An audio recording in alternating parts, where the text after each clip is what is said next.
तो जय हिंद दोस्तों। चलिए आज समझते हैं कि जो ये नई शिक्षा नीति है एनईपी 2020, इसके बारे में आज थोड़ा समझेंगे। हमारा सब बच्चा सब जब जो है स्टूडेंट वगैरह वो हमसे बार बार पूछ रहे हैं कि सर एनईपी के बारे में बताइए, न्यू एजुकेशन पॉलिसी के बारे में बताइए।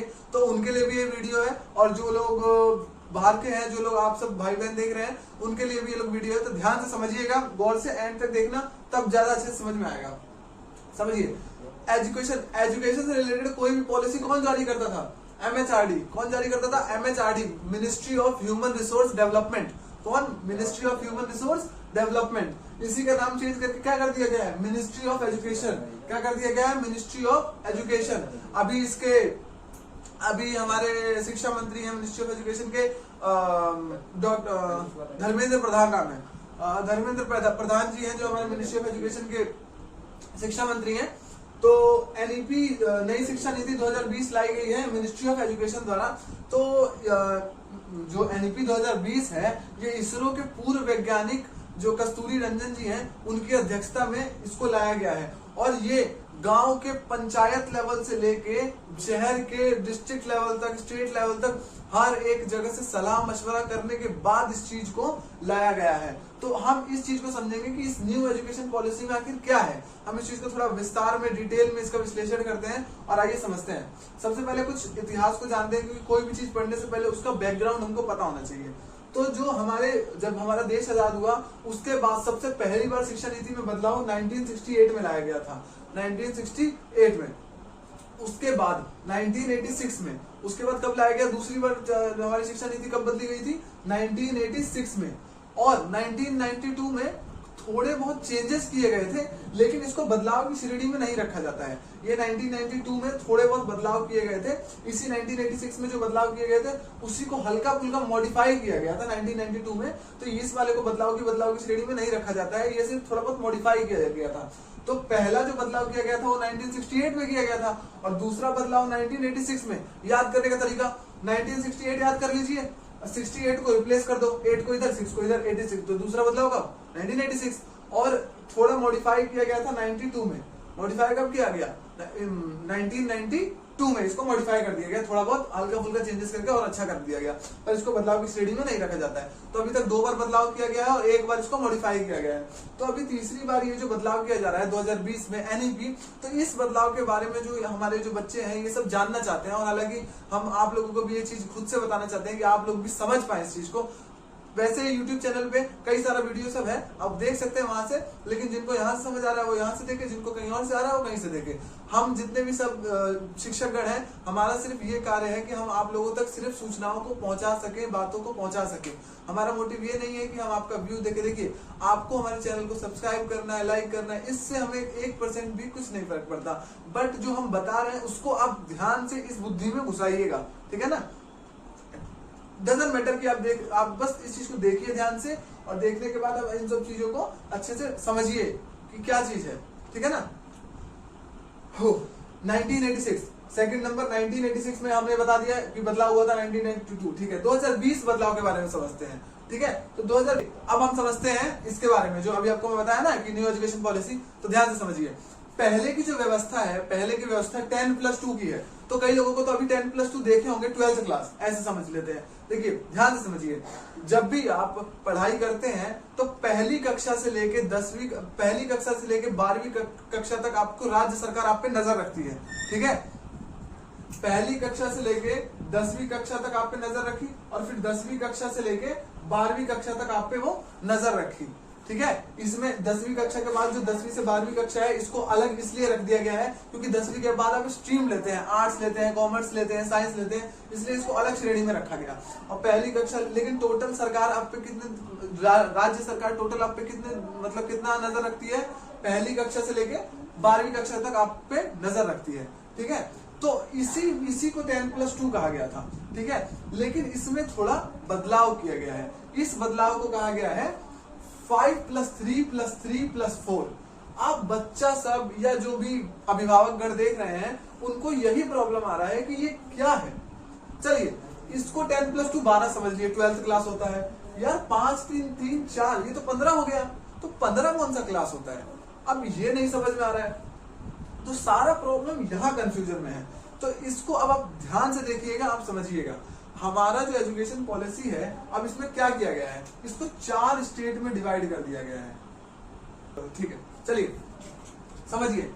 जो ये 5 साल वाले को, इसको क्या नाम दिया गया है, फाउंडेशन स्टेज। क्या नाम दिया गया है, फाउंडेशन स्टेज। क्या नाम दिया गया है, फाउंडेशन स्टेज। सेकंड वाले का क्या नाम दिया गया है, सेकंड वाले का नाम दिया गया है प्रीपरेटरी स्टेज। प्रीपरेटरी स्टेज।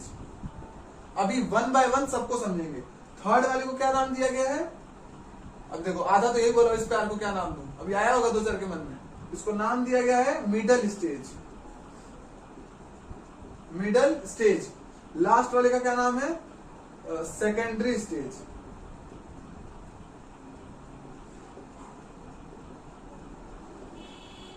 ठीक है, पहले का फाउंडेशन स्टेज, दूसरे का प्रिपरेटरी स्टेज, तीसरे का मिडल स्टेज, चौथे का सेकेंडरी स्टेज। तो अब हम एक एक करके समझते हैं, आइए चलिए। तो आज समझते हैं जो ये 10+2 वाली व्यवस्था है, इसमें क्या था। तो इसमें जो बचवा सब होता था ना, ये छठी मतलब 6 साल का जब हो जाता था तब इसको डाल देते थे स्कूल में। तो 6 साल के स्कूल में ये कौन सी कक्षा में जाएगा, पहली कक्षा में। फिर जब ये 7 साल का होगा तो किस में जाएगा, दूसरी कक्षा में।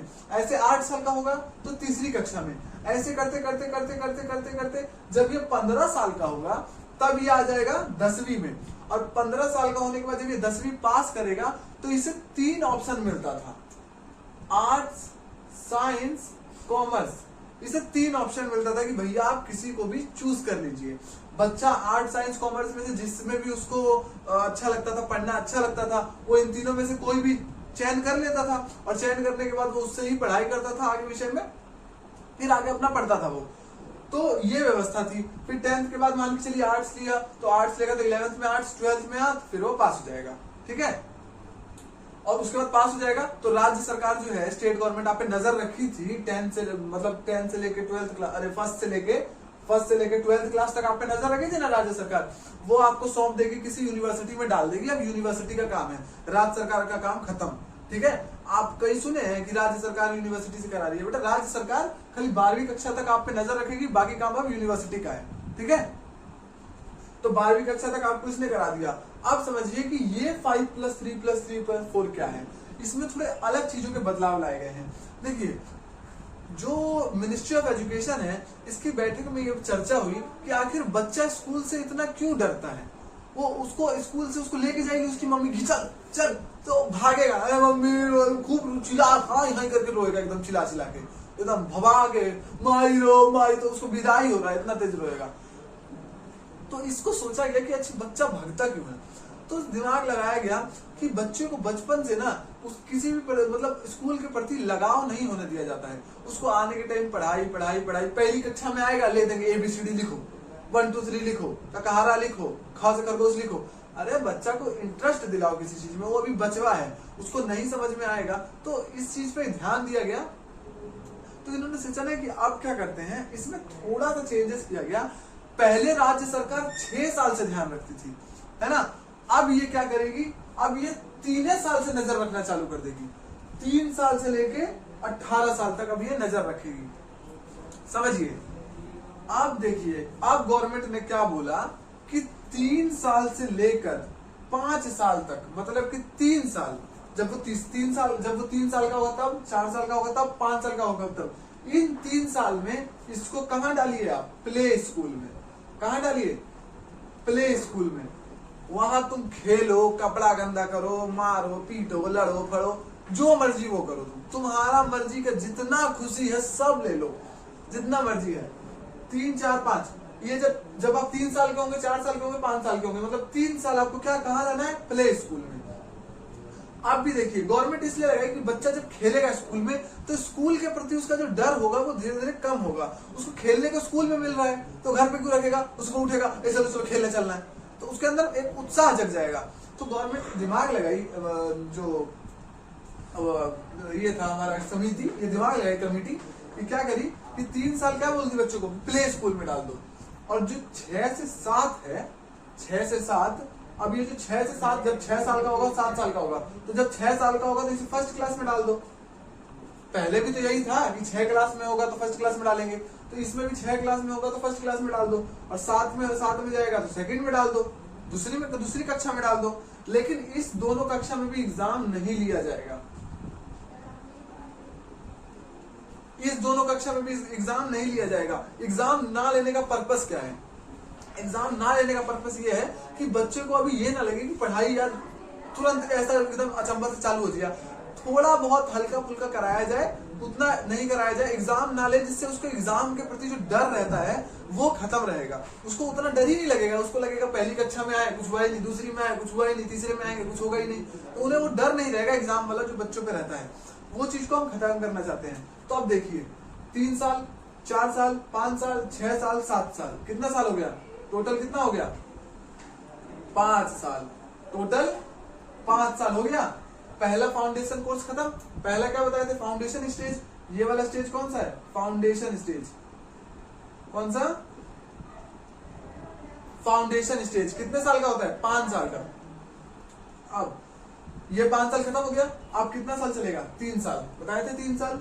चलिए अब 3 साल का मतलब जब ये 8 साल का होगा, 9 साल का होगा और 10 साल का होगा। 8 साल का हो जाएगा तब इसको कहां भेज दिया जाएगा? 8 साल में दूसरी कक्षा कर लिया था। जब 7 साल का था तब दूसरी कक्षा किया था। 8 साल का होगा तो तीसरी कक्षा में जाएगा, थर्ड। 9 क्लास का होगा तो 4th में जाएगा। 10th का होगा तो 5th में जाएगा। 10th का होगा तो 5th में जाएगा। अब ये 3 कक्षा, 3rd, 4th, 5th में अब इसको थोड़ा एक्टिविटी से रूबरू कराया जाएगा। इसको पढ़ाई लिखाई में अब थोड़ा ध्यान दिलवाया जाएगा, क्योंकि अब ये आ गया है 8वीं क्लास में। इसको थोड़ा पढ़ाई लिखाई पे जोर दिया जाएगा कि अब थोड़ा पढ़ो लिखो। इसमें एक चीज और बोली गई है, देखिए क्या क्या बोला गया, थोड़ा एक्टिविटी, देखिए थोड़ा एक्टिविटी कराया जाएगा, थोड़ा अब पढ़ाई लिखाई पे जोर दिया जाएगा। और एक और चीज है कि ये जो पढ़ाई लिखाई होगी ये इनके रीजनल लैंग्वेज में होगी, कि पंजाब में है तो पंजाबी से पढ़ेगा, बिहार में है तो बिहारी से पढ़ेगा, महाराष्ट्र में है तो मराठी में पढ़ेगा। पर प्रॉब्लम ये है, अरे प्रॉब्लम कह रहे हैं, पर अच्छी बात ये है कि ये ऑप्शनल है। इसको आप पे जोर नहीं है कि आप पढ़ाई पे करेंगे, ऐसा नहीं है। ये जोर नहीं है, ये ऑप्शनल है। पढ़ा भी सकते हैं, नहीं भी पढ़ा सकते हैं, उतना कोई जरूरी नहीं है। लेकिन लोग लड़ रहा है, इसी पे बवाल छिड़ा है। अरे भैया ऑप्शनल है, ये नहीं है कि पढ़ाई पे करेगा वो, तुमको दिक्कत नहीं लो। 3 साल कंप्लीट। ये 3 साल कहाँ आया? इस वाले में। ये कौन सा कोर्स था? फाउंडेशन के बाद क्या लिखवाए थे? Preparatory stage. तो ये प्रिपरेटरी स्टेज खत्म। अब प्रिपरेटरी स्टेज के बाद क्या आता है? तीसरा कौन सा था? Middle stage. अब समझिए, जब 11 साल का होगा तो 6ठी क्लास में आएगा, 11 साल का होगा 6ठी क्लास में आएगा, 12 साल का होगा 7वीं क्लास में आएगा, 12 साल का 7वीं क्लास में आएगा, 13 साल का 8वीं क्लास में। 3 साल का ना है भाई, तो 3 साल हो गया, 11, 12, 13, 11, 12, 13 मिडल स्टेज में आ गया। अब मिडल स्टेज में समझिए अब क्या होगा। इसमें अच्छा चीज, इसमें बच्चों को देखिए क्या किया गया है, मिनिस्ट्री ऑफ एजुकेशन बहुत अच्छा किया है ये काम इन्होंने। अब बच्चे को ये 6ठी क्लास से ही क्या कराएंगे? कंप्यूटर की नॉलेज देंगे, उसमें कोडिंग वगैरह सिखाएंगे। हाई लेवल की नहीं, बट बेसिक स्टार्ट कराएंगे। वहां से कंप्यूटर की नॉलेज देना चालू करेंगे अच्छे लेवल पे, कि बच्चों को ज्यादा दिमाग, मतलब बचपन से ही दिमाग एक ऐसे रूप में डेवलप हो कि उन्हें सोचने की थिंकिंग एक डेवलप हो जाए।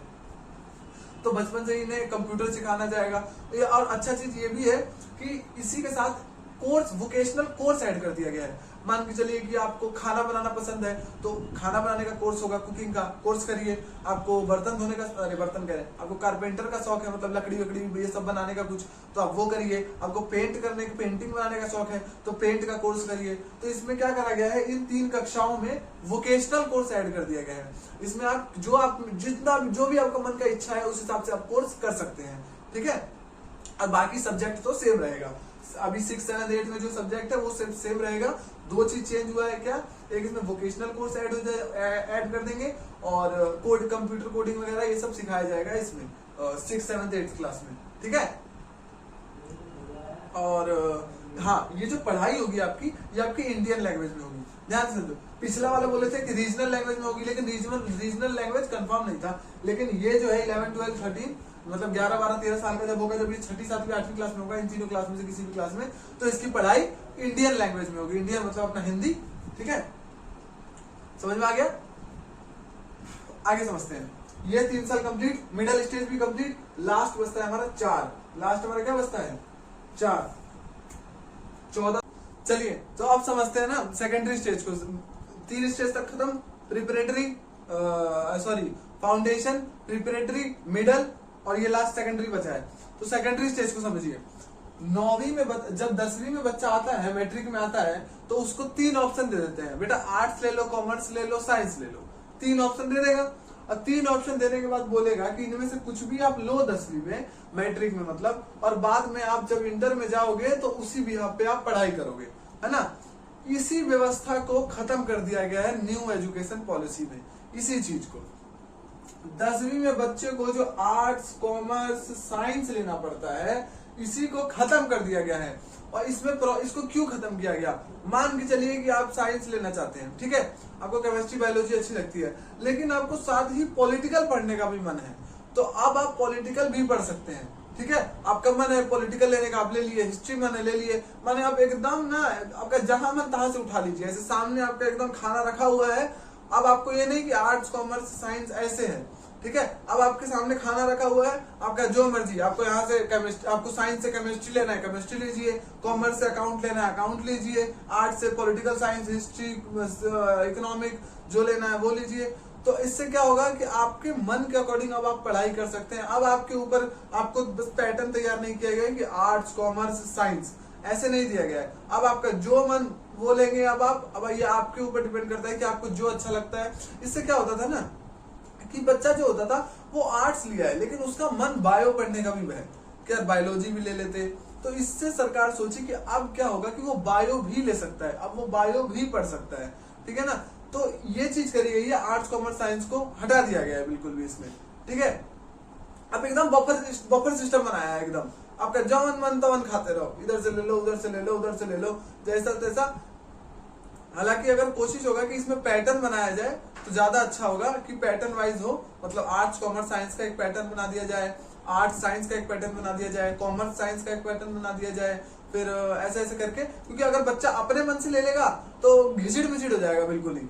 कोई बच्चा लिया है arts, commerce, science, political science, भूगोल, तो कोई लिया है आर्ट्स, कॉमर्स, साइंस, इकोनॉमिक्स, ये तो ऐसे क्लास एक जगह नहीं बन पाएगी, है ना। तो इसको शायद पैटर्न में डिवाइड किया जाएगा, हालांकि किया भी हो, लेकिन अभी हमें उतना नहीं पता। इतना बस पता है कि इसको क्या कर दिया गया, आर्ट, साइंस, कॉमर्स व्यवस्था को खत्म कर दिया जाएगा। अब आपसे कोई ये नहीं पूछेगा भैया जी क्या लिए हो, अब लिए क्या है, अब बता दो, सब्जेक्ट बता दो, केमिस्ट्री लिए हैं, हिस्ट्री लिए हैं, अकाउंट लिए हैं, तीनों मिक्स कर दो। अब आपसे कोई नहीं पूछेगा कि आर्ट्स लिए हो, कॉमर्स लिए हो। पहले क्या होता था कि लोगों के मन में आर्ट्स लिए हो, आर्ट्स लिए हो, हाँ तो ठीक है भाई, चलो पास तो ही जाओगे, मन में ही आता था, है ना।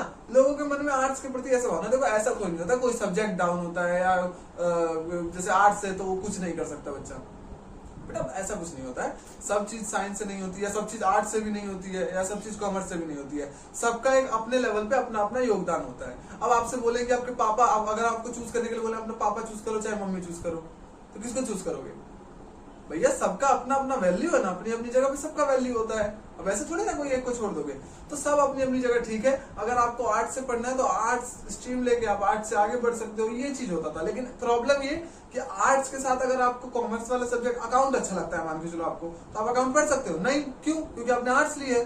तो अब इसी चीज को चेंज कर दिया गया है। तो अब जो बच्चा 10th से मैट्रिक के बाद पार करेगा तो उसको आर्ट्स, साइंस, कॉमर्स नहीं मिलेगा, उसको सब्जेक्ट दे दिया जाएगा, उसमें टिक लगाएगा कि हमको ये सब्जेक्ट चाहिए, ठीक है। अब देखिए ऐसा नहीं है कि यहीं पर चेंज हुआ, बेटा पहले स्टेप को चेंज किया तो इसके आगे भी व्यवस्था होती है। जैसे कि बीए करते हैं, बैचलर ऑफ आर्ट्स, बीएससी होता है, बैचलर ऑफ साइंस, बी.कॉम होता है, बैचलर ऑफ कॉमर्स। तो जब आर्ट्स, साइंस, कॉमर्स ही नहीं है तो आपको भी समझ में आ गया कि बीए, बीएससी, बी.कॉम भी नहीं होगा। आगे का भी तो हटाना पड़ेगा। जब अभी बच्चा आर्ट्स, साइंस, कॉमर्स नहीं लिया तो आगे जो बीए करेगा या बीएससी करेगा या बी.कॉम करेगा वो भी हटा देगा। तो इसको ध्यान से समझिए।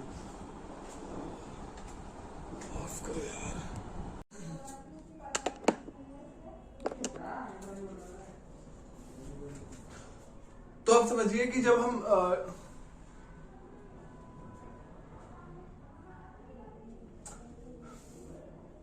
तो अब समझिए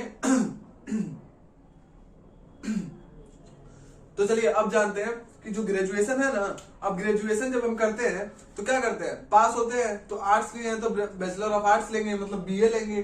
क्या बोलते हैं, अगर आप कॉमर्स लिए हैं तो आप बी.कॉम लेंगे, साइंस लिए हैं तो बीएससी लेंगे अगर आप ग्रेजुएशन करेंगे तो, इस सिस्टम को भी अब हटाना पड़ेगा, क्योंकि भैया जब आर्ट साइंस कॉमर्स हट जाएगा तो फिर ये बीए क्या हुआ, बैचलर ऑफ आर्ट्स क्या है? जब आर्ट्स ही नहीं है तो बैचलर ऑफ आर्ट्स क्या है? अब तो मिक्स अप हो जाएगा। तो इन सब चीजों को क्या कर दिया गया है, इन सब चीजों को हटा दिया गया है, इन सब चीजों को क्या कर दिया गया है, हटा दिया गया है। अब क्या होगा, सिर्फ ग्रेजुएशन होगा। क्या बोला जाएगा, सिर्फ ग्रेजुएशन। ये देखिए ईयर बाय ईयर होगा। ये ग्रेजुएशन पहले 3 साल का होता था, अब ये 4 साल का हो जाएगा।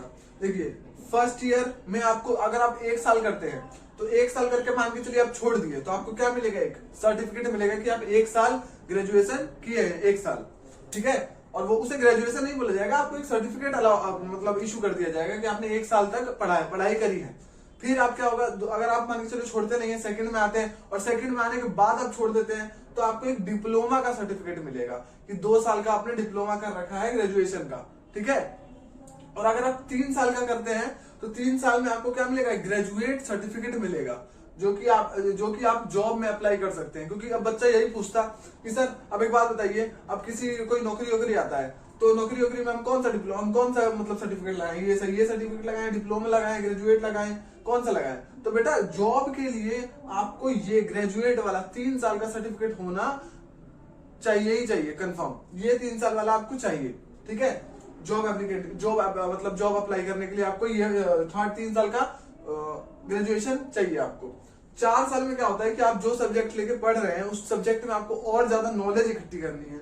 तो 4 साल में रिसर्च और ज्यादा उस पर गहराई से पढ़ाई करी जाएगी और 4 साल का आपका रिसर्च नाम से सर्टिफिकेट होगा, रिसर्च सर्टिफिकेट वो आपको अलाउ कर दिया जाएगा, इशू कर दिया जाएगा आपके नाम पे। ये होता है 4 साल का सर्टिफिकेट। इसमें एक री एंट्री बहुत अच्छा हो गया, दे दिया गया है कि मान के चलिए आप 1 साल किए और आपको सर्टिफिकेट मिल गया, आप छोड़ दिया, पैसा का फाइनेंशियल प्रॉब्लम आया, कौन दिक्कत परेशानी आया तो आप छोड़ दिए। फिर आपका 2-3 साल बाद मन कर रहा है यार अभी पढ़ने का मन कर रहा है, पढ़ लेते हैं, तो आप वापिस आएंगे तो आप जहां छोड़े हैं ना उसी के बाद से आपको दोबारा मिल जाएगा। मान के चलिए आप 1 साल कर लिए हैं तो दोबारा आएंगे तो आपको शुरू से नहीं करना होगा। 1 साल कर लिए हैं तो आप सर्टिफिकेट दिखाएंगे तो आपका दूसरे साल में डायरेक्ट नाम दिखा जाएगा, फिर आप दूसरे साल से पढ़ना चालू कर देंगे। तो ये री एंट्री की व्यवस्था जो है ये हमको अच्छी लगी थोड़ी। आप लोग कमेंट करके बताइए आपको कैसी लगी। और अब मान के चलिए आप दूसरी ईयर में छोड़े हैं डिप्लोमा में, तब उसमें भी आपको क्या कहते हैं, अब आप आते हैं कुछ दिक्कत हुआ है, आप 2 साल के बाद छोड़ दिए तो फिर आप बाद में आते हैं 2-3 साल बाद के हमें फिर से ग्रेजुएशन करना है तो आपका डायरेक्ट ये नहीं कि शुरू से चालू होगा, आपको 3rd ईयर से चालू करा जाएगा, ठीक है ना।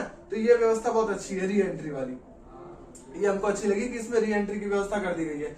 अब देखिए पीजी पोस्ट ग्रेजुएशन होने के बाद आदमी करता है पोस्ट ग्रेजुएशन। तो पोस्ट ग्रेजुएशन पहले कितने साल का होता था, पहले होता था 2 साल का, अभी भी ये क्या है 1 साल या 2 साल का, समझिए ट्रिक। अब आप क्या करें, ग्रेजुएशन क्या करें, यहाँ 3 साल वाला आप ग्रेजुएशन करें, और ग्रेजुएशन के बाद आप छोड़ दिए तो आपको ग्रेजुएशन का तो सर्टिफिकेट मिल गया, जॉब अप्लाई के लिए जो चाहिए आपको तो जॉब ही से मतलब है ना। चौथा करके अगर आपको पढ़ने का नहीं शौक है उतना तो आपको अगर सिर्फ जॉब के लिए बैचलर मतलब बीए का जो भी आप कर रहे हैं तो ग्रेजुएशन, तो आप तो 3 साल के बाद छोड़ देंगे और फिर पोस्ट ग्रेजुएट करने जाएंगे, वो भी जरूरी है। तो पोस्ट ग्रेजुएशन जैसे ही करने जाएंगे तो देखेगा वो कि बेटा तुम 3 साल पे छोड़े हो, तो 3 साल पे छोड़े उसका मतलब तुम ये वाला नहीं पढ़े हो, ठीक है। तो तुम ये वाला नहीं पढ़े हो तो तुम्हारा पोस्ट ग्रेजुएशन कितने साल का हो जाएगा, 2 साल का। ये वाला भी पढ़ाएगा और पोस्ट ग्रेजुएशन 1 साल पढ़ाएगा, ठीक है। लेकिन अगर आप ये चारों पढ़ के गए हो पोस्ट ग्रेजुएशन में तो 1 ही साल पढ़ाएगा आपको। पोस्ट ग्रेजुएशन कितने का होगा, 1 ही साल का। पहले भी क्या होता था, देखिए पहले भी ये आपको टोटल ग्रेजुएशन पोस्ट ग्रेजुएशन करने में 5 साल लगता था और अभी भी 5 ही साल लगेगा, कोई वो नहीं है। लेकिन देखिए ट्रिक दिमाग घुमाई है सरकार कि अगर आप ग्रेजुएशन करके पोस्ट ग्रेजुएशन में जाते हैं तो 2 साल आपको पोस्ट ग्रेजुएशन करना पड़ेगा, और ग्रेजुएशन पूरा रिसर्च तक खत्म करके जाते हैं तो पोस्ट ग्रेजुएशन आपका कितना होगा, 1 ही साल का। तो बात वही घुमा फिरा के पड़ गई है, 5 ही साल लगेगा आपको पोस्ट ग्रेजुएशन करने में। बस व्यवस्था थोड़ी सी चेंज करी गई है क्योंकि आर्ट्स कॉमर्स साइंस हट गया ना, तो इसीलिए इसको भी थोड़ा सा बदला गया है, ठीक है। तो आई होप आप लोगों को सब समझ में आ गया हो। अगर आपको कोई भी दिक्कत परेशानी अगर इसमें एनईपी में आया कि सर ये नहीं समझ आया वो नहीं समझ आया तो कमेंट सेक्शन में आप छोड़ देना, मैं रिप्लाई करके आपका आंसर दे दूंगा, ठीक है ना। चलिए तो धन्यवाद, आगे बाकी का वीडियो देखते हैं, आगे मिलते हैं, जय हिंद।